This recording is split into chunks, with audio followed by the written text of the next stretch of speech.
بالله من الشيطان الرجيم واذكر في الكتاب إبراهيم إنه كان صديقا نبيا സ്നേഹ സമ്പന്നരായ സത്യവിശ്വാസികളെ, സത്യവിശ്വാസിനികളെ, സഹോദരന്മാരെ, സഹോദരിമാരെ, സൃഷ്ടിക്കുകയും പരിപാലിക്കുകയും ചെയ്യുന്ന ലോകരക്ഷിതാവായ അല്ലാഹു സുബ്ഹാനഹു വ തആലയുടെ നിയമനിർദ്ദേശങ്ങളും വിധിവിലക്കുകളും ജീവിതത്തിൻ്റെ എല്ലാ മേഖലകളിലും കാത്തു സൂക്ഷിച്ചുകൊണ്ട് ജീവിതത്തെ ചിട്ടപ്പെടുത്തണമെന്ന് സ്വന്തത്തെ മറക്കാതെ ഓരോരുത്തരോടും ഉണർത്തുകയാണ്, ഓർമ്മപ്പെടുത്തുകയാണ്. അല്ലാഹു സുബ്ഹാനഹു വ തആല പരിശുദ്ധമായി പഠിപ്പിക്കപ്പെട്ടിട്ടുള്ള ദുൽഹിജ്ജ മാസത്തിലേക്ക് പ്രവേശിച്ചിരിക്കുകയാണ് നമ്മൾ. ഒരുപാട് ഫضലുകളും പ്രത്യേകതകളും ഉൾക്കൊള്ളുന്ന ദുൽഹിജ്ജയെ സംബന്ധിച്ച് നമ്മൾ ഓർക്കുമ്പോൾ നമ്മുടെ കൽബിലേക്ക് കടന്നു വരുന്ന പ്രവാചക ശൃംഖലയിലെ മഹത് വ്യക്തിത്വമാണ് മഹാനായ ഇബ്രാഹിം നബി അലൈഹിസ്സലാത്തു വസ്സലാം. ഇസ്ലാമിക ചരിത്രത്തിലെ പ്രവാചകന്മാരുടെ ചരിത്രങ്ങളിൽ അല്ലാഹു സുബ്ഹാനഹു വ തആല ഏറെ ഫضല് പറഞ്ഞിട്ടുള്ള, ശ്രേഷ്ഠത പറഞ്ഞിട്ടുള്ള പ്രവാചകന്മാരുടെ കൂട്ടത്തിലെ ഒരു പ്രവാചകനാണ് ഇബ്രാഹിം നബി അലൈഹിസ്സലാത്തു വസ്സലാം. അള്ളാഹുവിൻ്റെ കൂട്ടുകാരൻ എന്ന സ്ഥാനപ്പേരിൽ വിളിക്കപ്പെടാൻ മാത്രമുള്ള പദവിയിലേക്ക് ഉയർന്ന ഒരു പ്രവാചകനെ ഇസ്ലാമിൻ്റെ ചരിത്രത്തിൽ നമുക്ക് പഠിപ്പിച്ചു തരുന്നുണ്ടെങ്കിൽ ആ പ്രവാചകനിലുള്ള മാതൃകകളെ ഒരു വിശ്വാസി എന്ന നിലക്ക് നമ്മൾ ഓരോരുത്തരും നമ്മുടെ ജീവിതത്തിൽ പകർത്തേണ്ടതുണ്ട്, ഉൾക്കൊള്ളേണ്ടതുണ്ട് എന്നതിൽ യാതൊരു തർക്കവുമില്ല. ഇസ്ലാമിക ചരിത്രം പഠിപ്പിക്കുന്ന മഹാനായ ഇബ്രാഹിം നബി അലൈഹിസ്സലാത്തു വസ്സലാം, ചരിത്രത്തിൽ നമുക്ക് അദ്ദേഹത്തെ സംബന്ധിച്ച് കാണാം, പല സന്ദർഭങ്ങളിലും ഒരുപാട് ത്യാഗത്തിൻ്റെ കഥകളാണ് മഹാനായ ഇബ്രാഹിം നബി അലൈഹി സ്വലാത്തു വസ്സലാമിൻ്റെ ചരിത്രത്തെ ഓർക്കുമ്പോൾ നമ്മുടെ മുന്നിലേക്ക് ഓടി വരിക. ഇറാഖിലെ ബാബിലോണിയ എന്ന പ്രദേശത്താണ് ഇബ്രാഹിം നബി അലൈഹി സ്വലാത്തു വസ്സലാം ജനിച്ചതെന്ന് ചരിത്രത്തിൽ രേഖപ്പെട്ട് കിടക്കുന്നു. പറയപ്പെടുന്നുണ്ടെങ്കിലും അദ്ദേഹത്തിൻ്റെ പിതാവിൻ്റെ പേര് പരിശുദ്ധ ഖുർആനിലൂടെ പരാമർശിച്ചിട്ടുള്ള ഒരു നാമം സൂറത്തുൽ അൻആമിലെ 47-ാമത്തെ വചനത്തിൽ ഇദ് ഖാല ഇബ്രാഹീമു ലി അബീഹി ആസറ എന്ന് കാണാം. ഇബ്രാഹിം നബി അലൈഹിസ്സലാത്തു വസ്സലാം തൻ്റെ പിതാവായ ആസറിനോട് പറഞ്ഞ സന്ദർഭം എന്ന പരാമർശത്തിൽ അദ്ദേഹത്തിൻ്റെ പിതാവിൻ്റെ നാമം ആസറാണെന്ന് പരിശുദ്ധ ഖുർആൻ നമുക്ക് പഠിപ്പിച്ചു തരുന്നുണ്ട്. ഇമാം ബുഖാരി ഉദ്ധരിക്കുന്ന ഹദീസിൽ കാണാം, നാളെ പരലോകത്ത് ഇബ്രാഹിം നബി അലൈഹിസ്സലാത്തു വസ്സലാമിനെ വിചാരണയ്ക്ക് കൊണ്ടുവരുന്ന സന്ദർഭത്തിൽ, എല്ലാ ആളുകളെയും വിചാരണയ്ക്ക് ഒരുമിച്ച് കൂട്ടുന്ന സന്ദർഭത്തിൽ ഇബ്രാഹിം നബിയുടെ പിതാവിന് കിട്ടുന്ന അദാബിനെ, അല്ലെങ്കിൽ താഴെ കിടക്കുന്ന ഇബ്രാഹിം അലൈഹിസ്സലാത്തു വസ്സലാമിൻ്റെ പിതാവിൻ്റെ അവസ്ഥകളെ വിശദീകരിച്ചുകൊണ്ട് പരലോകത്തെ അവസ്ഥകളെ വിവരിക്കുന്ന ഹദീസിനെ വിശദീകരിക്കുന്നിടത്തും ആസർ എന്ന പരാമർശം നമുക്ക് കാണാൻ കഴിയും. ഈ ആയത്തിൻ്റെയും ഹദീസുകളുടെയും അടിസ്ഥാനത്തിൽ അദ്ദേഹത്തിൻ്റെ പിതാവിൻ്റെ പേര് ആസറാണെന്ന് ചരിത്രത്തിൽ നമുക്ക് വ്യക്തമായി കാണാം. ഇസ്ലാം പഠിപ്പിക്കുന്നത് അദ്ദേഹം ജനിച്ച് വളരുന്ന നാടിൻ്റെ പ്രത്യേകത, ജനങ്ങൾ മുഴുവനും നക്ഷത്രങ്ങളെയും സൂര്യനെയും ചന്ദ്രനെയും വിഗ്രഹങ്ങളെയും ഒക്കെ ആരാധിച്ചുകൊണ്ടിരുന്ന ഒരു നാട്ടിലാണ് അദ്ദേഹം ജനിച്ചത് എന്ന് ചരിത്രം പഠിപ്പിക്കുന്നുണ്ട്. തൻ്റെ പിതാവിൻ്റെ ജോലി കൈകൾ കൊണ്ട് പ്രതിമകൾ ഉണ്ടാക്കി, വിഗ്രഹങ്ങൾ ഉണ്ടാക്കി, അതിന് പ്രത്യേക ദിവ്യത്വം കൽപ്പിച്ച് ആ തൻ്റെ കൈകൊണ്ടുണ്ടാക്കിയ വിഗ്രഹത്തിൻ്റെ മുന്നിൽ തന്നെ ആരാധന നടത്തുന്ന പിതാവിനെയാണ് ഇസ്ലാം പഠിപ്പിക്കുന്നത്. ചെറുപ്പകാലത്ത് ഇബ്രാഹിം നബി അലൈഹിസ്സലാത്തു വസ്സലാമിൻ്റെ കരങ്ങളിൽ കൊടുത്ത് വിഗ്രഹത്തെ വിൽക്കാൻ വേണ്ടി ഏൽപ്പിക്കുമായിരുന്നു എന്നൊക്കെ ചരിത്രത്തിൽ നമുക്ക് കാണാം. അന്നേ ഇബ്രാഹിം നബി അലൈഹിസ്സലാത്തു വസ്സലാമിനോട്, ഇബ്രാഹിം നബി അലൈഹിസ്സലാത്തു വസ്സലാമിൻ്റെ കൽബിൽ ഈ വിഗ്രഹത്തിനോട് ഒരു വെറുപ്പുണ്ടായിരുന്നു, അല്ലെങ്കിൽ ആ ആശയത്തിനോട് ഒരു ഇഷ്ടക്കുറവ് അദ്ദേഹം പ്രകടമാക്കിയിരുന്നു എന്നൊക്കെ ചരിത്രത്തിൽ നമുക്ക് കാണാൻ സാധിക്കും. ഇസ്ലാമിൻ്റെ ചരിത്രം പഠിപ്പിക്കുന്ന മഹാനായ ഇബ്രാഹിം നബി അലൈഹിസ്സലാത്തു വസ്സലാം പ്രവാചകനാകുന്നതിന് മുമ്പ് അവിടെ ഉണ്ടായിരുന്നൊരു ചെറിയ രൂപമാണ് സഹോദരങ്ങളെ അറിയിച്ചത്. പിന്നീട് അദ്ദേഹം പ്രവാചകനായി ഇസ്ലാമിൻ്റെ ചരിത്രത്തിലെ ഒരു മഹൽ വ്യക്തിത്വമായി മാറുകയും ലോകത്ത് വ്യത്യസ്തരായ കക്ഷികൾ അദ്ദേഹത്തിൻ്റെ പിൻഗാമികളാണെന്ന് അവകാശവാദം ഉന്നയിച്ച കക്ഷികളെ ഇന്നും അന്നും നമുക്ക് കാണാൻ കഴിയും. ഇബ്രാഹിം നബി അലൈഹിസ്സലാത്തു വസ്സലാം ഞങ്ങളുടെയാളാണ് എന്നവകാശപ്പെടുന്ന ആളുകൾ ഇന്ന് നാട്ടിൽ ഒരുപാട് കക്ഷികളുണ്ട്. റസൂലുള്ളാഹി സ്വല്ലല്ലാഹി അലൈഹി വസല്ലമയുടെ കാലഘട്ടത്തിൽ തന്നെ സഹോദരങ്ങളെ 4 കക്ഷികൾ രംഗപ്രവേശനം ചെയ്തത് ചരിത്രത്തിൽ നമുക്ക് കാണാം. ഇബ്രാഹിം നബിയുടെ മില്ലത്തിൽ ഞങ്ങളാണെന്ന് അവകാശപ്പെട്ടിരുന്ന ഒന്നാമത്തെ കക്ഷി ഹബീബായ മുഹമ്മദ് റസൂലുള്ളാഹി സ്വല്ലല്ലാഹു അലൈഹി വസല്ലമയും അനുയായികളുമാണ്. അള്ളാഹുവിൻ്റെ റസൂൽ സല്ലല്ലാഹു അലൈഹി വസല്ലമ പ്രഖ്യാപിച്ചത് ഞങ്ങൾ ഇബ്രാഹീമിൻ്റെ പാതയിലാണ്, അലൈഹിസ്സലാത്തു വസ്സലാമിൻ്റെ പാതയിലാണെന്ന് റസൂലുള്ളാഹി സ്വല്ലല്ലാഹു അലൈഹി വസല്ലമ പ്രഖ്യാപിച്ചു. അതേപോലെ തന്നെ മറ്റൊരു കക്ഷിയാണ് യഹൂദികൾ. യഹൂദികളായ ആളുകളും പറഞ്ഞു ഞങ്ങളാണ് ഇബ്രാഹിം നബി അലൈഹിസ്സലാത്തു വസ്സലാമിൻ്റെ കക്ഷി, ഇബ്രാഹിം അലൈഹിസ്സലാത്തു വസ്സലാമിൻ്റെ പാത പിന്തുടരുന്നവർ ഞങ്ങളാണെന്ന് യഹൂദികൾ വാദിച്ചു. അതേപോലെ തന്നെ നസ്വാറാക്കളായ നസ്രാനികൾ അവരും വാദിച്ചു. ക്രൈസ്തവരായ ആളുകൾ അന്ന് വാദിച്ചിരുന്നു ഞങ്ങളാണ് ഇബ്രാഹീമിൻ്റെ ആളുകളെന്ന്. 4ാമത്തെ കക്ഷി മക്കത്തെ മുശ്രിക്കുകളാണ്. മക്കയിലെ മുശ്രിക്കുകളും വാദിച്ചു ഞങ്ങൾ ഇബ്രാഹിം അലൈഹിസ്സലാത്തു വസ്സലാമിൻ്റെ കക്ഷിയാണ് എന്നവരും വാദിച്ചു. ഈ 4 അവകാശവാദക്കാർ രംഗത്ത് വന്നപ്പോൾ അല്ലാഹു സുബ്ഹാനഹു വ തആല ഈ പറയപ്പെട്ട 4 അവകാശവാദക്കാരിലെ 3 അവകാശവാദങ്ങളുടെ മുനയൊടിക്കുന്നത് ഇസ്ലാമിൻ്റെ ചരിത്രത്തിൽ പരിശുദ്ധ ഖുർആനിൻ്റെ വചനങ്ങളെടുത്ത് പരിശോധിച്ചാൽ നമുക്ക് കാണാൻ സാധിക്കും. പരിശുദ്ധ ഖുർആനിലെ സൂറത്തുൽ ബഖറയിലൂടെ അല്ലാഹു സുബ്ഹാനഹു വ തആല പഠിപ്പിക്കുന്നത് കാണാം. സൂറത്തുൽ ബഖറയിലെ അല്ലാഹു സുബ്ഹാനഹു വ തആല സൂറത്തുൽ ബഖറയിലൂടെ പഠിപ്പിക്കുന്നത് നോക്കൂ നിങ്ങൾ. ഈ 3 അവകാശവാദക്കാരെ അല്ലാഹു സുബ്ഹാനഹു വ തആല അവരുടെ ആശയത്തെ തച്ചുടക്കുന്നത് പരിശുദ്ധ ഖുർആനിലെ വചനങ്ങളിലൂടെ നമുക്ക് കാണാം. അം തഖൂലൂന ഇന്ന ഇബ്രാഹീമ വ ഇസ്മാഈല വ ഇസ്ഹാഖ വ യഅഖൂബ വൽ അസ്ബാത്ത് കാനൂ ഹൂദൻ ഔ നസ്വാറാ. പരിശുദ്ധ ഖുർആൻ പഠിപ്പിക്കുന്നത് ഇബ്രാഹീമും ഇസ്മാഈലും ഇസ്ഹാഖും യഅഖൂബും ഒക്കെ യഹൂദികളും നസ്വാറാക്കളുമാണ് എന്ന് നിങ്ങൾ പറയുകയാണോ എന്ന് പരിശുദ്ധ ഖുർആൻ ചോദിക്കുന്നത് കാണാം. എന്നിട്ട് അല്ലാഹു തുടർന്ന് പഠിപ്പിക്കുന്നത് സൂറത്തു ആലി ഇംറാനിലെ 3-ാമത്തെ അധ്യായത്തിന്റെ 65-ാമത്തെ വചനത്തിലുള്ള പഠിപ്പിക്കുന്നത് കാണാം. യാ അഹ്ലൽ കിതാബ്, ഏ വേദക്കാരെ, യഹൂദികളെയും നസ്വാറാക്കളെയും ഒക്കെ വിളിച്ചുകൊണ്ട് അല്ല പഠിപ്പിക്കുന്ന വാചകം ലിമതു ഹാജ്ജൂന ഫീ ഇബ്രാഹീം വമാ ഉൻസിലത്തിത് തൗറാത്തു വൽ ഇൻജീൽ ഇല്ലാ മിൻ ബഅദിഹി അഫലാ തഅഖിലൂൻ.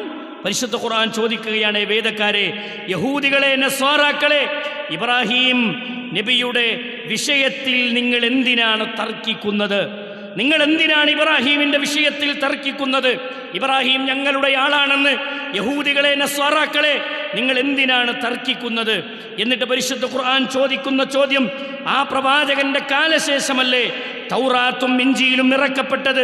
പിന്നെ എങ്ങനെയാണ് നിങ്ങൾ നിങ്ങളുടെ ആളാണെന്ന് അവകാശവാദം ഉന്നയിക്കുക എന്ന് മഹാനായ ഇബ്രാഹിം നബി അലൈഹിസ്സലാത്തു വസ്സലാമിൻ്റെ പേരിൽ അവകാശവാദം ഉന്നയിച്ച യഹൂദികളോടും നസ്വാറാക്കളോടും അല്ല ചോദിക്കുന്ന ചോദ്യമാണ്.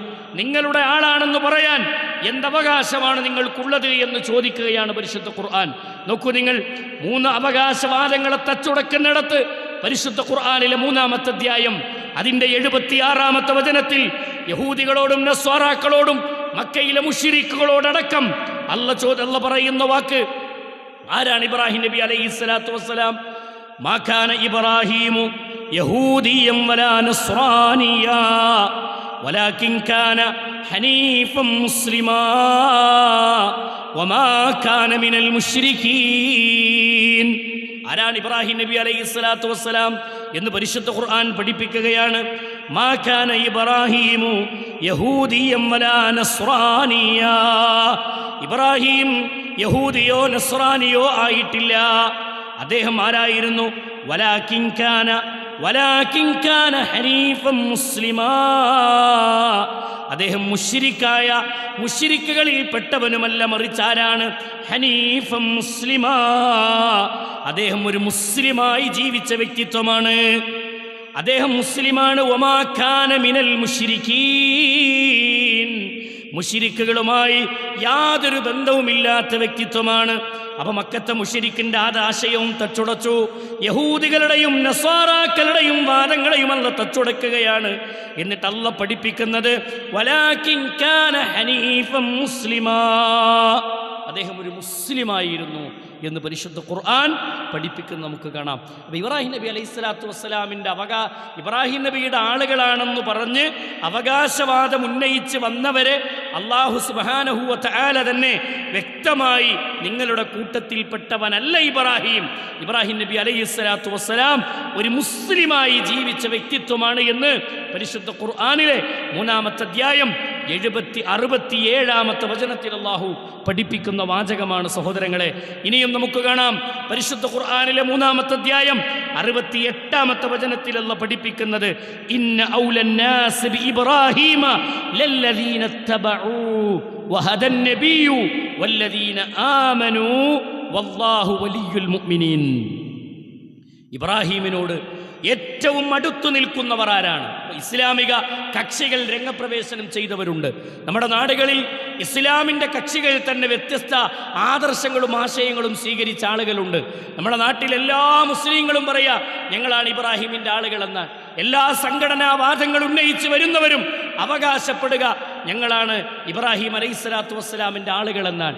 ഇവിടെ സഹോദരങ്ങളെ, സംഘടനകളുടെ പ്രത്യേകതകളല്ല ഇബ്രാഹിം നബിയുടെ ആളാണെന്ന് പറയാൻ ഒരു സംഘടനയെ ഉദ്ദേശിച്ചുകൊണ്ടല്ല പരിശുദ്ധ ഖുർആൻ പഠിപ്പിച്ചത്.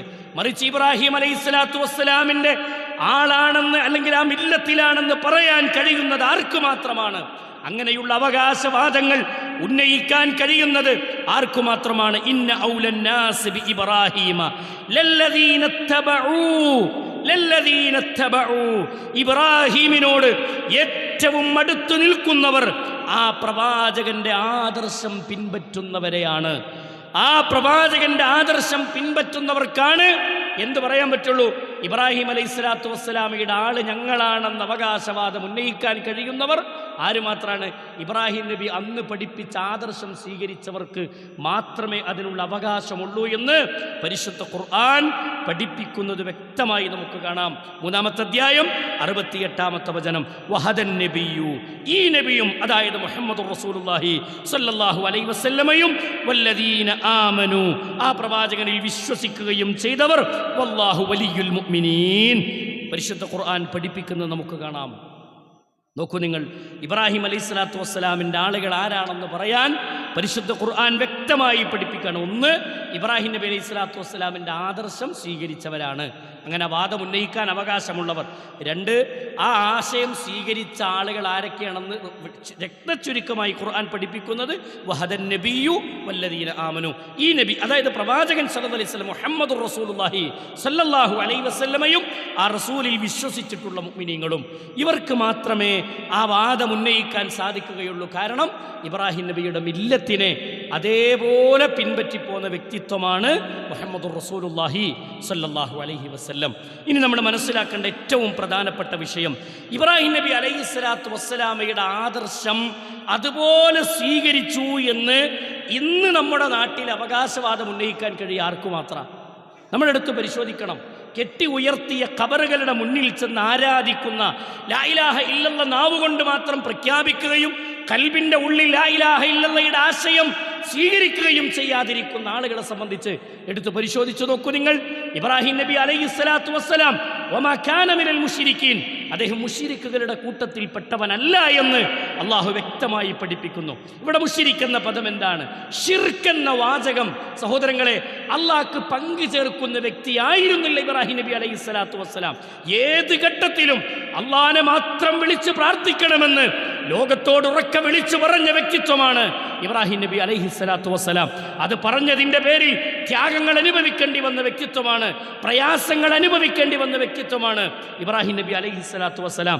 ആ ഇബ്രാഹിം നബി അലൈഹിസ്സലാത്തു വസ്സലാമിനോട് ഇബ്രാഹിം നബി അലൈഹിസ്സലാത്തു വസ്സലാമിൻ്റെ പാത എന്ന് പറഞ്ഞാൽ അള്ളാഹനെ മാത്രമേ വിളിച്ച് പ്രാർത്ഥിക്കാവൂ എന്ന ലാ ഇലാഹ ഇല്ലല്ലയുടെ ആശയം സ്വീകരിക്കുന്നവർ ആരുണ്ടോ അവരാണ് ഇബ്രാഹിം നബി അലൈഹിസ്സലാത്തു വസ്സലാമിൻ്റെ മില്ലത്തിലുള്ളവർ എന്നത് വ്യക്തമാണ്. പല പേരുകളിട്ട് ഇസ്തിഗാസ എന്ന്, ഇസ്തിആന എന്ന്, ഇന്ന് നമ്മുടെ നാടുകളിൽ തബറുക്ക് എന്ന്, തവസ്സുൽ എന്ന് പല ഓമന പേരുകളിൽ ശിർക്കിൻ്റെ ആശയങ്ങൾ കടത്തിക്കൊണ്ടുവരുന്ന ശൈലികൾ നമ്മുടെ നാടുകളിൽ കാണാം. വലിയകളുടെ കറാമത്ത്, ഇസ്ലാമിന് കറാമത്തുണ്ട്, പക്ഷേ കറാമത്തിൻ്റെ കഥകൾ പറഞ്ഞ് ഈ മുസ്ലിം സമൂഹത്തെ അള്ളാഹുവിലെ വിശ്വാസത്തിൽ നിന്ന്, റബ്ബിനെ കുറിച്ച് അചഞ്ചലമായി വിശ്വസിക്കുന്നതിൽ നിന്ന് വഴിതെറ്റിച്ചുകൊണ്ട് പച്ചയായ ശിർക്കിൻ്റെ ആശയത്തിലേക്ക്, അതല്ല ഒരു വ്യക്തി ആരാധിക്കുന്നിടത്തേക്ക് പോലും കൊണ്ടുപോകുന്ന അവസ്ഥകൾ ഇന്ന് നമ്മുടെ നാടുകളിൽ കാണുന്നുവെങ്കിൽ ഈ പ്രചാരണം നടത്തുന്ന ആളുകൾക്ക് എങ്ങനെ പറയാൻ കഴിയും ഞങ്ങളാണ് ഇബ്രാഹിം നബി അലൈഹിസ്സലാത്തു വസ്സലാമിൻ്റെ ആളുകളെന്ന്? എങ്ങനെ അവകാശപ്പെടാൻ കഴിയും? ഇബ്രാഹിം നബിയുടെ ആശയം ഇതായിരുന്നോ? ഇബ്രാഹിം നബി ലോകത്തോട് പ്രചരിപ്പിച്ച ഇസ്ലാമിൻ്റെ പ്രചാരണം എന്നുള്ളത് സഹോദരങ്ങളെ യഥാർത്ഥത്തിൽ ലാ ഇലാഹ ഇല്ലല്ലാഹ് എന്ന് പറഞ്ഞാൽ അന്ന് ഇബ്രാഹിം നബി അലൈഹിസ്സലാത്തു വസ്സലാം പഠിപ്പിച്ചു തന്ന ആദർശമാണ്. ഇത് ദീന് പഠിപ്പിച്ചിട്ടുള്ള, പരിശുദ്ധ ഖുർആൻ പഠിപ്പിച്ചിട്ടുള്ള ഏറ്റവും പ്രധാനപ്പെട്ട മേഖലയാണ്. കെട്ടി ഉയർത്തപ്പെട്ട ഖബറുകളുടെ മുന്നിൽ ചെന്ന് ആരാധിക്കുന്നവർ സഹോദരങ്ങളെ പലപ്പോഴും അറിയുന്നില്ല ഇത് ദീനിൽ നിന്ന് തെറിച്ചതാണ്, ഇബ്രാഹിം അലൈഹിസ്സലാത്തു വസ്സലാമിൻ്റെ മില്ലത്തിന് വിരുദ്ധമാണിത് എന്ന് പലപ്പോഴും ചിന്തിക്കാതെ പോകുന്നു എന്നുള്ളതാണ് യാഥാർത്ഥ്യം. അതുകൊണ്ട് അല്ലാഹു സുബ്ഹാനഹു വ തആല എല്ലാവർക്കും ഹിദായത്തിനെ പ്രദാനം ചെയ്ത് അനുഗ്രഹിക്കുമാറാവട്ടെ എന്ന് ഓർമ്മപ്പെടുത്തുകയും പ്രാർത്ഥിക്കുകയും ചെയ്യുകയാണ്. സഹോദരങ്ങളെ, ഏറ്റവും പ്രധാനമായി നമ്മൾ മനസ്സിലാക്കേണ്ട വിഷയമാണ്. ഇസ്ലാമിക ചരിത്രങ്ങളെടുത്ത് പരിശോധിച്ചാൽ, പരിശുദ്ധ ഖുർആനിൻ്റെ വചനങ്ങളെടുത്ത് പരിശോധിച്ചാൽ ഒരുപാട് പ്രത്യേകതകളും ശ്രേഷ്ഠതകളുമുള്ള വ്യക്തിത്വമാണ് ഇബ്രാഹിം നബി അലൈഹി സ്വലാത്തു വസ്സലാം. ഒരുപാട് മാതൃകകൾ അദ്ദേഹത്തിൻ്റെ ജീവിതത്തിൽ നമുക്ക് സ്വീകരിക്കാനുണ്ട്. ദുൽഹിജ്ജ മാസത്തിലേക്ക് പ്രവേശിച്ച് ഒരു ബലി പെരുന്നാളിനോടടുത്തു നിൽക്കുന്ന ഈ സന്ദർഭത്തിൽ ഇബ്രാഹിം നബി അലൈഹി സ്വലാത്തു വസ്സലാമിൻ്റെ ഫضലുകളും ശ്രേഷ്ഠതകളും സഹോദരങ്ങളെ നമ്മൾ ഓർക്കാതെ പോകരുത്, അയവറക്കാതെ പോകരുത്. ഓരോ നമസ്കാരത്തിൻ്റെ വേളകളിലും സ്വലാത്തുകൾ വർദ്ധിപ്പിക്കുന്നിടത്തൊക്കെ നമ്മൾ ഇബ്രാഹിം നബി അലൈഹി സ്വലാത്തു വസ്സലാമിനെ ഓർക്കാറുണ്ട്. എന്നാൽ ഈ മാസങ്ങളിൽ പ്രത്യേകിച്ച് നമ്മൾ ഓർക്കുന്നത് ഒരു മഹാചരിത്രത്തെ മുന്നിൽ വെച്ചുകൊണ്ടാണ്. ഇബ്രാഹിം നബി അലൈഹി സ്വലാത്തു വസ്സലാമിനെ കുറിച്ച് പരിശുദ്ധ ഖുർആൻ പ്രയോഗിച്ച പ്രയോഗങ്ങളിൽ ഒന്ന്, ഇബ്രാഹിം നബി അലൈഹി സ്വലാത്തു വസ്സലാം സിദ്ദീഖ് എന്ന നാമത്തിൻ്റെ ഉടമയാണ്. പരിശുദ്ധ ഖുർആൻ പഠിപ്പിക്കുന്നത് വദ്കുർ ഫിൽ കിതാബി ഇബ്രാഹീമ ഇന്നഹു കാന സിദ്ദീഖൻ നബിയ്യാ. ഇബ്രാഹിം നബി അലൈഹി സ്വലാത്തു വസ്സലാമിനെ കുറിച്ച് അള്ളാഹു പറയുന്ന വാക്ക്, ഇബ്രാഹിം അലൈഹി സ്വലാത്തു വസ്സലാം സത്യസന്ധനായൊരു പ്രവാചകനാണ്. സിദ്ദീഖ് എന്ന നാമം അള്ളാഹ് നൽകിയ നാമാണ്. ഇബ്രാഹിം നബി അലൈഹി സ്വലാത്തു വസ്സലാമിന് പടച്ച റബ്ബ് നൽകിയ നാമം സിദ്ദീഖ്. മറ്റൊരു പരാമർശം പരിശുദ്ധ ഖുർആനിൻ്റെ ആയത്തുകളിൽ തന്നെ നമുക്ക് കാണാൻ കഴിയും.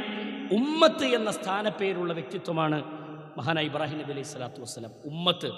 ഉമ്മത്ത് എന്ന നാമം ഇബ്രാഹിം നബി അലൈഹി സ്വലാത്തു വസ്സലാം ഉമ്മത്ത് എന്ന നാമത്തിൻ്റെ അർഹനാവാൻ, അല്ലെങ്കിൽ ആ സ്ഥാനത്തേക്ക് വരാനുള്ള കാരണം എന്താണെന്ന് വെച്ചാൽ, അദ്ദേഹം ഒരു വ്യക്തിയാണെങ്കിലും ഒരു സമൂഹത്തിന് എല്ലാ നിലക്കും മാതൃക കാണിച്ചൊരു വ്യക്തി എന്ന സ്ഥാനത്ത് നിന്നുകൊണ്ട് പരിശുദ്ധ ഖുർആൻ അദ്ദേഹത്തെ ഉമ്മത്ത് എന്ന് പ്രയോഗിച്ചു. ഒരു പ്രസ്ഥാനമായി അല്ലെങ്കിൽ ഒരു സമൂഹം ആയി അദ്ദേഹം അറിയപ്പെട്ടു എന്നുള്ളത് ചരിത്രത്തിൽ നമുക്ക് കാണാം. മൂന്നാമത്തെ പ്രത്യേകത ഖാനിത്തൻ ലില്ലാഹ്, അല്ലാഹു സുബ്ഹാനഹു വ തആല അദ്ദേഹത്തിന് നൽകിയ മറ്റൊരു നാമമാണ് ഖാനിത്തൻ ലില്ലാഹ്. അള്ളാഹുവിന് ഭയന്ന് ജീവിക്കുന്ന ഒരു വ്യക്തിത്വമായിരുന്നു ഇബ്രാഹിം നബി അലൈഹി സ്വലാത്തു വസ്സലാം. നാലാമത്തെ പ്രത്യേകത നമുക്ക് കാണാം ഹനീഫൻ. അദ്ദേഹം ഹനീഫൻ എന്ന സ്ഥാനപ്പേരുള്ള വ്യക്തിത്വമാണ്. ഹനീഫൻ എന്ന് പറഞ്ഞാൽ ഹൃദയത്തിൽ വക്രതയില്ലാത്ത മനുഷ്യനായിരുന്നു ഇബ്രാഹിം നബി അലൈഹി സ്വലാത്തു വസ്സലാം. വക്രതയില്ലാത്ത മനുഷ്യനായിരുന്നു എന്നാണ്. വലം യകു മിനൽ മുസ്ലിമീൻ വലം യകു മിനൽ മുശ്രിക്കീൻ. അദ്ദേഹം മുശ്രിക്കുകളുടെ കൂട്ടത്തിൽപ്പെട്ടവനായിരുന്നില്ല, അദ്ദേഹം ഒരു മുസ്ലിമായിരുന്നു എന്ന് കാണാം. മുസ്ലിം എന്ന സ്ഥാനം പരിശുദ്ധ ഖുർആനിലൂടെ അല്ലാഹു സുബ്ഹാനഹു വ തആല ഇബ്രാഹിം നബി അലൈഹി സ്വലാത്തു വസ്സലാമിനോട് ചോദിക്കുന്ന ചോദ്യമാണ്. ഖാല അസ്ലംതു ലി റബ്ബിൽ ആലമീൻ. ഇബ്രാഹിം അസ്ലിം, നീ മുസ്ലിമാകണം എന്ന് അള്ളാഹു പറഞ്ഞപ്പോൾ ഇബ്രാഹിം നബി പ്രഖ്യാപിച്ചത് അസ്ലംതു ലി റബ്ബിൽ ആലമീൻ, അള്ളാഹുവേ ഞാൻ മുസ്ലിമായിരിക്കുന്നു എന്നുള്ളതാണ്. അതുകൊണ്ട് സഹോദരങ്ങളെ, അഞ്ചാമത്തെ പദവി അദ്ദേഹം ഒരു മുസ്ലിമായിരുന്നു എന്നുള്ളതാണ്. ആറാമത്തെ പ്രത്യേകത ശാക്കിറൻ ലിഅൻഉമിഹി. പരിശുദ്ധ ഖുർആൻ പഠിപ്പിക്കുന്നത് കാണാം. പരിശുദ്ധ ഖുർആനിലെ സൂറത്തുൻ നഹ്ലിലെ 122-ാമത്തെ വചനത്തിൽ ഇന്ന ഇബ്രാഹീമ കാന ഉമ്മത്തൻ ഖാനിതൻ ലില്ലാഹ്, ആ പേരുകളൊക്കെ നമുക്ക് കാണാം. ഉമ്മത്തൻ ഖാനിതൻ ലില്ലാഹ് ഹനീഫൻ വലം യകു മിനൽ മുശ്രികീൻ ശാക്കിറൻ ലിഅൻഉമിഹി ഇജ്തബാഹു വഹദാഹു ഇലാ സിറാത്തിൻ മുസ്തഖീം. പരിശുദ്ധ ഖുർആൻ പഠിപ്പിക്കുകയാണ് ശാക്കിറൻ ലില്ലാഹ്, ശാക്കിറൻ ലിഅൻഉമിഹി.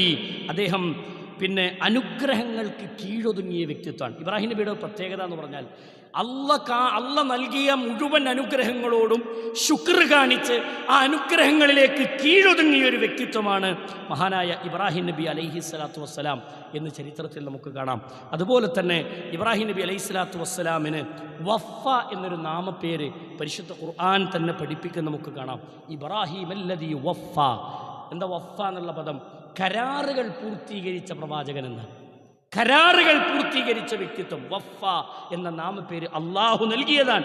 ഇബ്രാഹിം അല്ലദീ വഫ, കരാറുകൾ പൂർത്തീകരിച്ച ഇബ്രാഹിം എന്ന് ഇബ്രാഹിം നബി അലൈഹിസ്സലാത്തു വസ്സലാമിന് വഫ എന്ന പദവി അള്ളാഹു നൽകിയത് കാണാം.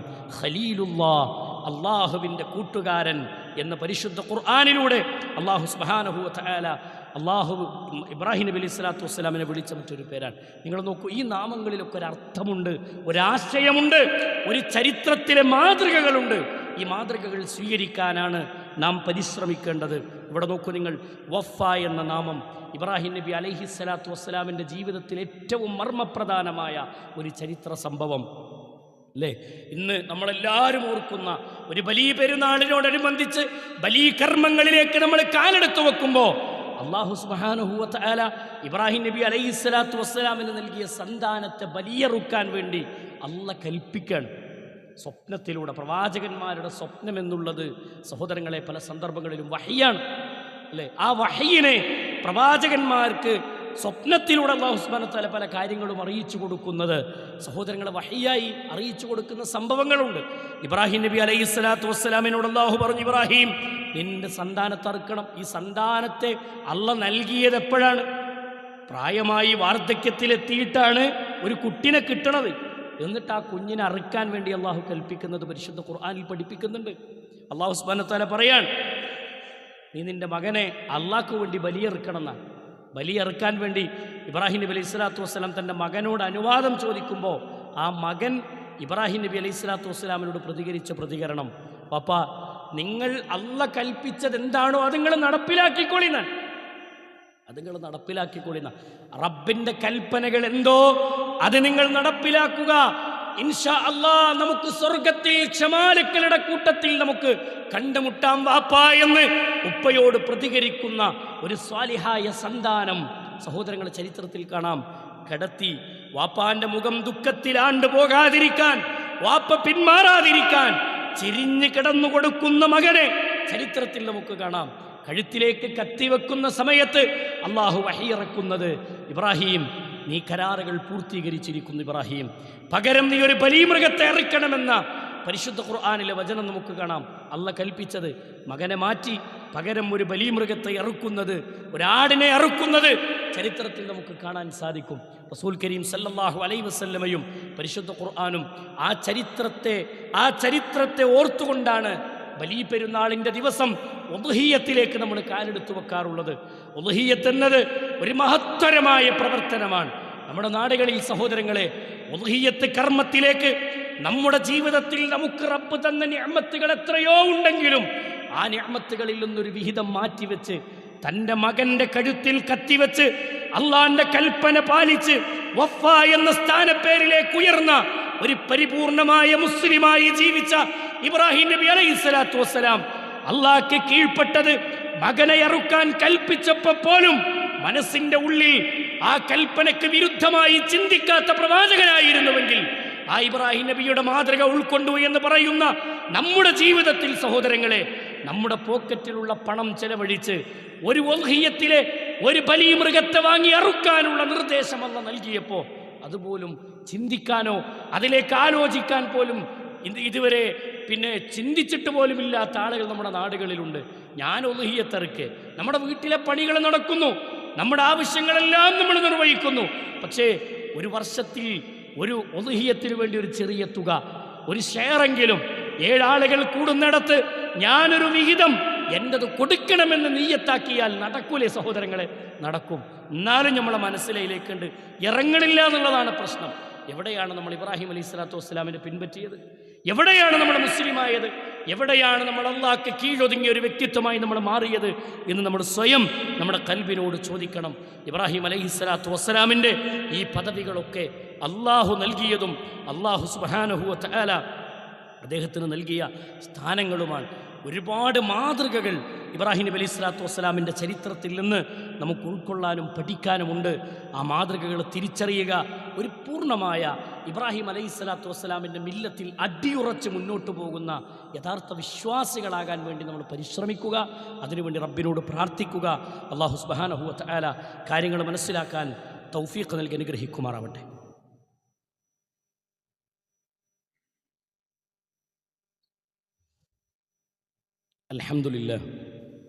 അൽഹംദുലില്ലാഹി റബ്ബിൽ ആലമീൻ അസ്സലാത്തു വസ്സലാമു അലാ അഷ്റഫിൽ അംബിയാഇ വൽ മുർസലീൻ നബിയിന മുഹമ്മദിൻ വഅലാ ആലിഹി വസഹ്ബിഹി അജ്മഈൻ. അമ്മാ ബഅദ്. ഇത്തഖുല്ലാഹ ഇബാദല്ലാഹ് ഊസീകും സാനിയം ബിത്തഖ്വല്ലാഹ്.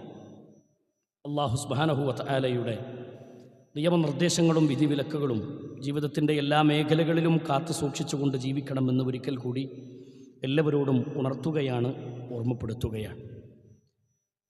ത്യാഗനിർഭരമായ ജീവിതം നയിച്ച മഹാനായ ഇബ്രാഹിം നബി അലൈഹി സ്വലാത്തു വസ്സലാമിൻ്റെ ചരിത്രങ്ങളിലെ ചില ഭാഗങ്ങളെയാണ് പരാമർശിച്ചത്. അദ്ദേഹത്തിന് അള്ളാഹു നൽകിയ ഫضലുകളും ശ്രേഷ്ഠതകളുമാണ് ഓർമ്മപ്പെടുത്തിയത്. അദ്ദേഹത്തിൻ്റെ ജീവിതത്തിൽ അദ്ദേഹം നൽകിയ മാതൃകകൾ ഒട്ടനവധിയുണ്ട്. ഓരോ മാതൃകകളെയും നമ്മൾ പിൻപറ്റുകയും പഠിക്കുകയും അത് ഉൾക്കൊണ്ടുകൊണ്ട് ജീവിക്കാൻ വേണ്ടി പരിശ്രമിക്കുകയും ചെയ്യണമെന്നതാണ് ഓർമ്മപ്പെടുത്താനുള്ളത്. പ്രിയമുള്ള സഹോദരങ്ങളെ, സുഹൃത്തുക്കളെ, ഈ മാസത്തിന് ഒരുപാട് പ്രത്യേകതകളും ഫضലുകളുമുണ്ട്. ദുൽഹിജ്ജ ആദ്യ 10 ഹാജിമാരുടെ കർമ്മങ്ങളെ സംബന്ധിച്ച് പരിശുദ്ധ ദീനുൽ ഇസ്ലാം ഒരു പവിത്രമായ കർമ്മമായി വിശേഷിപ്പിക്കും നമുക്ക് കാണാൻ കഴിയും. ദുൽഹിജ്ജ 9 ദിവസം അറഫ ദിനം എന്ന് അല്ലാഹു സുബ്ഹാനഹു വ തആല വിശേഷിപ്പിച്ച് നമുക്ക് കാണാം. അൽ ഹജ്ജു അൽ അറഫ. അന്ന് ഹാജിമാർ അറഫയിലേക്ക് പ്രവേശിക്കുന്ന ദിവസം പാപങ്ങൾ കഴുകിക്കളയുന്ന ഹാജിമാരുടെ കർമ്മങ്ങൾ അല്ലാഹു സുബ്ഹാനഹു വ തആലയുടെ അടുക്കലേക്ക് അവർ കർമ്മങ്ങളുമായി ഇറങ്ങിച്ചെല്ലുമ്പോൾ അവരുടെ പാപങ്ങൾ കഴുകിക്കളയുന്ന ഒരു സന്ദർഭമാണ് യഥാർത്ഥത്തിൽ അറഫയിലേക്ക് പ്രവേശിക്കുക. അറഫ എന്നുള്ളത് ഹജ്ജാണ്. ഹജ്ജിൻ്റെ പൂർത്തീകരണം, ഹജ്ജ് എന്ന് പറഞ്ഞാൽ അൽ അറഫ എന്നതാണ്. അറഫയാണ് ഹജ്ജ് എന്ന് റസൂലുള്ളാഹി സ്വല്ലല്ലാഹു അലൈഹി വസല്ലമ അറഫയിലെ ഒരു പ്രധാന കർമ്മമായി, ഹജ്ജിൻ്റെ ഒരു പ്രധാന കർമ്മമായി അറഫയെ വിശദീകരിക്കും നമുക്ക് കാണാൻ സാധിക്കും. അന്നത്തെ ദിവസം ഒരു വിശ്വാസി എന്ന നിലക്ക് നമുക്കുള്ള ബാധ്യത റസൂൽ കരീം സല്ലല്ലാഹു അലൈഹി വസല്ലമ പഠിപ്പിച്ചു തന്ന ഇമാം മുസ്ലിം ഉദ്ധരിക്കുന്ന ഹദീസിൽ കാണാം. അന്നത്തെ ദിവസം ഹാജിമാർ അറഫയിലേക്ക് പ്രവേശിക്കുമ്പോൾ ലോകത്തുള്ള മറ്റു മുസ്ലിമീങ്ങളെല്ലാവരും അതിനെ ഓർത്തുകൊണ്ട് അന്നത്തെ ദിവസം സുന്നത്ത് നോമ്പ് അനുഷ്ഠിക്കണമെന്ന് റസൂലുള്ളാഹി സ്വല്ലല്ലാഹു അലൈഹി വസല്ലമ പഠിപ്പിച്ചിട്ടുണ്ട്. സുഇല അൻ സൗമി യൗമി അറഫ. അറഫ ദിവസത്തിൻ്റെ നോമ്പിനെക്കുറിച്ച് റസൂൽ കരീം സല്ലല്ലാഹു അലൈഹി വസല്ലമയോട് ചോദിച്ചു. ഫഖാല, അപ്പോൾ അല്ലാഹുവിൻ്റെ റസൂൽ സല്ലല്ലാഹു അലൈഹി വസല്ലമ മറുപടി പറഞ്ഞത്, യുകഫിറു സനതൽ മാദിയതൽ ബാഖിയ. കഴിഞ്ഞുപോയതും വരാനിരിക്കുന്നതുമായ പാപങ്ങളെ അല്ലാഹു സുബ്ഹാനഹു വ തആല പുറത്തു തരികയാണ്. കഴിഞ്ഞുപോയ ഒരു വർഷത്തെ പാപം അല്ലാഹു നമ്മളിൽ നിന്ന് കഴുകിക്കളയുമെന്ന്, ചെറിയ പാപങ്ങളൊക്കെ മായ്ച്ചു കളയാൻ പറ്റുന്ന ഏറ്റവും നല്ലൊരവസരം റസൂൽ കരീം സല്ലല്ലാഹു അലൈഹി വസല്ലമ പഠിപ്പിച്ചു തന്ന ഏറ്റവും ഫضലുള്ളൊരു നോമ്പ്. ഈ നോമ്പ് നമ്മൾ ഒരിക്കലും നഷ്ടപ്പെടുത്താൻ പാടില്ല. ഇത്തരം സുന്നത്തുകളെ നമ്മളെ ഹയാത്താക്കുകയാണ് വേണ്ടത്. ഒരു മുഅക്കദായ ഏറ്റവും പ്രബലമായ ഒരു സുന്നത്താണ് റസൂൽ കരീം സല്ലല്ലാഹു അലൈഹി വസല്ലമ പഠിപ്പിച്ചത്. നമ്മുടെ നാട്ടിൽ ഭയങ്കര ശക്ക് കടന്നു വരുന്നൊരു സന്ദർഭമാണെന്ത്, ദുൽഹിജ്ജ 9 അന്നത്തെ ദിവസം അറഫയിൽ പ്രവേശിക്കുന്നത് നമ്മളിവിടെ മാസം കണ്ടതിൻ്റെ അടിസ്ഥാനത്തിൽ നമ്മളവിടുത്തെ 8ൻ്റെ അന്നായിരിക്കും ഓലി ചിലപ്പോൾ 9ലേക്ക് പ്രവേശിക്കണം. അപ്പോൾ നമ്മൾ ഏതാണ് അറഫ നോമ്പ് എന്ന് പറഞ്ഞാൽ എങ്ങനെയാണ് ചെയ്യേണ്ടത്? അവർ അറഫയിൽ പ്രവേശിക്കുന്ന അന്നത്തെ ദിവസം നമ്മൾ ഇവിടെ ആകുമ്പോൾ 8 വരിക. അതെങ്ങനെ നമ്മൾ നോമ്പനുഷ്ഠിക്കുക? 9 അന്നല്ലേ നോമ്പ്? അപ്പോൾ മാസം കണ്ടതിൻ്റെ അടിസ്ഥാനത്തിലല്ലേ നോമ്പനുഷ്ഠിക്കേണ്ടതാണ്. നമ്മൾ മാസം കണ്ടതിൻ്റെ അടിസ്ഥാനത്തിലാണ് ദുൽഹിജ്ജ 9 നമ്മൾ കണക്കാക്കുന്നത്. നമ്മുടെ നാടുകളിൽ നമ്മൾ പെരുന്നാൾക്ക് എന്താ നോക്കുക? പെരുന്നാളിനും നോമ്പിനും നമ്മൾ എന്താ നോക്കുക? സുമൂലി റൊയ്യത്തിഹി അഫ്തിറൂലി റൊയ്യത്തിഹി. കണ്ടാൽ നിങ്ങൾ ആഘോഷിച്ചോളൂ, കണ്ടാൽ നിങ്ങൾ നോമ്പ് നോറ്റോളൂ എന്ന് പരിശുദ്ധ മഹാനായ റസൂലുള്ളാഹി സ്വല്ലല്ലാഹു അലൈഹി വസല്ലം പഠിപ്പിച്ച ഹദീസിൻ്റെ അടിസ്ഥാനത്തിലാണ് പെരുന്നാളും അതേപോലെ തന്നെ മറ്റു ഫർളായ നോമ്പുകളൊക്കെ നമ്മൾ അനുഷ്ഠിക്കുന്നതെങ്കിൽ അതേ മാനദണ്ഡമാണ് ഇവിടെ. ദുൽഹിജ്ജ 1 നമ്മൾ നോക്കിയതിൻ്റെ അടിസ്ഥാനത്തിലാണ് ദുൽഹിജ്ജ 1 കണക്കാക്കി നമ്മൾ പോകുന്നതെങ്കിൽ ആ നോട്ടത്തിൻ്റെ അടിസ്ഥാനത്തിൽ 9 എന്നാണോ വരുന്നത് അന്ന് നമ്മൾ അറഫ ആ നോമ്പിന് ദുൽഹിജ്ജ 9ൻ്റെ അന്നത്തെ നോമ്പിന് നമ്മൾ അനുഷ്ഠിക്കുക എന്നുള്ളതാണ്. ആ നോമ്പ് നമ്മൾ എടുക്കുക എന്നുള്ളതാണ്. ആ വഴി സ്വീകരിക്കുക. അതാണ് റസൂൽ കരീം സല്ലല്ലാഹു അലൈഹി വസല്ലം പഠിപ്പിച്ച മാർഗം. പണ്ഡിതന്മാർ സ്ഥിരമായി നമുക്ക് വ്യക്തമായി പഠിപ്പിച്ചു തന്ന വഴി എന്ന് നമ്മൾ മനസ്സിലാക്കുക. അതിൻ്റെ പേരിലൊരു ശക്കും സംശയമൊന്നും ഉണ്ടാക്കിയെടുക്കാതെ ഒരു വ്യക്തമായ റൂട്ട് സ്വീകരിച്ച് മുന്നോട്ട് പോകുന്ന ശൈലിയാണ് നമ്മൾ സ്വീകരിക്കേണ്ടത്. പരിശുദ്ധ ഖുർആനിനെയും റസൂലുള്ളാഹിൻ്റെ ഹദീസുകളെയും വ്യക്തമായി പിന്തുടർന്നുകൊണ്ട് മുന്നോട്ട് പോകുന്ന യഥാർത്ഥ മുത്തഖീങ്ങളിൽ മുവഹ്ഹിദീങ്ങളിൽ അല്ലാഹു നമ്മൾ ഉൾപ്പെടുത്തുമാറാവട്ടെ. പ്രിയമുള്ള സഹോദരങ്ങളെ, സുഹൃത്തുക്കളെ, ഇത്തരം കാര്യങ്ങൾ ശ്രദ്ധിക്കാനും സൂക്ഷിക്കാനും നമ്മൾ ഓർമ്മപ്പെടുത്തുകയാണ്. അതേപോലെ തന്നെ ഉദ്ഹിയ്യത്ത് നൽകുന്ന ആളുകൾ കഴിഞ്ഞ ഖുതുബയിൽ ഓർമ്മപ്പെടുത്തിയിട്ടുണ്ടാകുമെന്ന് വിശ്വസിക്കുന്നു. കയ്യും നഖവും അതേപോലെ തന്നെ ദുൽഹിജ്ജ 1 മുതൽ ശ്രദ്ധിക്കേണ്ട കാര്യങ്ങളായി വിശദീകരിച്ചതാണ്. മുടിയും നഖവും ഒന്നും മുറിക്കാതെ സൂക്ഷിക്കണം ബലിമൃഗത്തെ അറുക്കുന്നതുവരെ എന്ന് നബി സല്ലല്ലാഹു അലൈഹി വസല്ലമയുടെ ഒരു സുന്നത്തായി അല്ലെങ്കിൽ റസൂലുള്ളാഹി പഠിപ്പിച്ച ഒരു മര്യാദയാണതിൻ്റെ ഭാഗമാണെന്ന് തിരിച്ചറിയുക. ഈ മര്യാദകളൊക്കെ പാലിച്ചുകൊണ്ട് യഥാർത്ഥത്തിൽ ഒരു മുഅ്മിനായി മുസ്ലിമായി ജീവിക്കുന്നിടത്ത് അള്ളാഹുവിനെ ഓർത്തുകൊണ്ട് ജീവിക്കാനും റബ്ബിനു വേണ്ടി പരമാവധി കീഴൊതുങ്ങി ഇബ്രാഹിം നബി അലൈഹി സ്വലാത്തു വസ്സലാം കൽപ്പിച്ചതുപോലെ അല്ലെങ്കിൽ ഇബ്രാഹിം നബി ജീവിച്ച് കാണിച്ചു തന്നതുപോലെ അള്ളാഹ്ക്ക് കീഴൊതുങ്ങി ജീവിക്കുന്നൊരു മുസ്ലിമായി മാറുക. നമ്മൾ അടിമകളാണെന്ന ഒരു തിരിച്ചറിവ് നമുക്കുണ്ടാവണം. നമ്മുടെ സമ്പത്തോ നമ്മുടെ അധികാരങ്ങളോ നമ്മുടെ സ്ഥാനങ്ങളോ ഒന്നും കൂടുതൽ നീണ്ടുപോകുന്ന അല്ലെങ്കിൽ നിലനിൽക്കുന്ന ഒന്നല്ല. നമ്മളൊരു ദിവസം ഇവിടുന്ന് മരിക്കും. നമ്മളൊക്കെ ഖുലിഖൽ ഇൻസാനു ദഈഫ, മനുഷ്യൻ ദുർബലനാണ്, ഏത് നിമിഷം മരിച്ചു പോകേണ്ട ഒരു തടിയാണെന്നൊരു ബോധം നമ്മുടെ ജീവിതത്തിൽ ഉണ്ടാവണം. ഭൂമിയിൽ ഉള്ള എല്ലാ വസ്തുക്കളും അള്ളാഹു ഒഴികെ ബാക്കി എല്ലാം സഹോദരങ്ങളെ അള്ളാഹുവിൻ്റെ പടപ്പുകളാണെന്ന ഒരു തിരിച്ചറിവും ഒരു ബോധവും നമുക്കുണ്ടാവുക. തലയിൽ അഹങ്കാരം പേറി നടക്കുന്നവർക്ക് സഹോദരങ്ങളെ അള്ളാഹ്ക്ക് കീഴൊതുങ്ങേണ്ടിടത്ത് ചില ആളുകൾ കീഴൊതുങ്ങൂല. അള്ളാഹിനെ ആരാധിക്കണമെന്ന് പറയുന്നിടത്ത് സുജൂദ് ചെയ്യാൻ വേണ്ടി വിളിക്കുമ്പോൾ, നിസ്കരിക്കാൻ വേണ്ടി വിളിക്കുമ്പോൾ എന്നൊക്കെ പിന്മാറിപ്പോകുന്ന ആളുകളുണ്ട്. എല്ലാ അർത്ഥത്തിലും ഇബ്രാഹിം നബി അലൈഹി സ്വലാത്തു വസ്സലാം കാണിച്ചു തന്ന ഈ പാതയിൽ നിന്നൊക്കെ തെറിച്ചു പോകുന്നവർ, നിസ്കാരം ഉപേക്ഷിക്കുന്നവർ സഹോദരങ്ങൾ അള്ളാഹ്ക്ക് കീഴൊതുങ്ങിയവനാണെന്ന് അവനെക്കുറിച്ച് പറയാൻ പറ്റുമോ? ഒരിക്കലുമില്ല.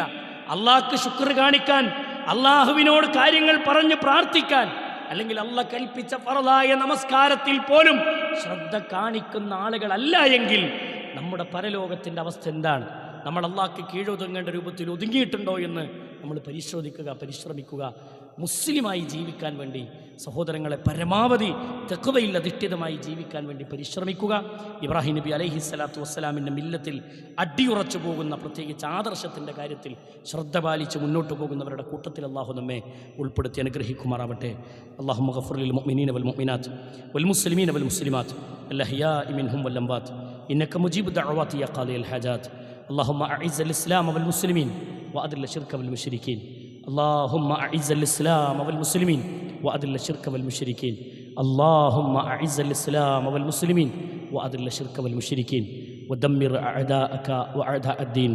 اللهم أصلح حال إخواننا وأهلنا في فلسطين. اللهم طهر المسجد الأقصى. اللهم احفظ المسجد الأقصى. ربنا تقبل منا، ربنا تقبل منا، ربنا تقبل منا إنك أنت السميع العليم وتب علينا إنك أنت التواب الرحيم. آمين آمين برحمتك يا أرحم الراحمين. وصلى الله على محمد وعلى آله وصحبه أجمعين والحمد لله رب العالمين.